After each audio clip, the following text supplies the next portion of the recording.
Hi friends, ఈ video వచ్చేసి ఏంటంటే మేము పెసరట్టు దోశలు అయితే ట్రై చేసామన్నమాట. సో ఎప్పుడు మినపప్పు దోశలు చేసుకోవడం బోర్ కొట్టేసింది. ఈసారి ఇలా ట్రై చేద్దామని చెప్పి ఇక నేనైతే ప్యాన్ పెట్టేసి దోశలు పోయడం అయితే స్టార్ట్ చేశాను.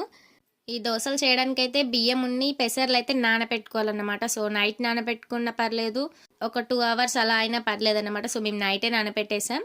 ఇక మార్నింగ్ లేసి వాటిని మంచిగా మిక్సీ పట్టేసి ఇక అందులోకి కారం, ఉప్పు వేసి మంచిగా అయితే కలుపుకున్నామంటే ఇట్లా కారం ఉప్పు వేస్తే అందులోకి ఏ చట్నీ లేకున్నా టేస్ట్ సూపర్గా ఉంటుందన్నమాట. సో మేమైతే టమాటా చట్నీ ఉందని చెప్పి ఇక అందులో పెట్టుకుని అయితే తిన్నాం. టమాటా చట్నీలోకి అయితే సూపర్ అంటే సూపర్ ఉందన్నమాట. ఇంకా ఇలా చేసి చిన్నపిల్లలకు పెడితే కూడా వాళ్ళకి హెల్తీగా ఉంటారు. మంచిగా మా చిన్నోడైతే గుడ్ బాయ్ లెక్క తినేసాడు అన్నమాట.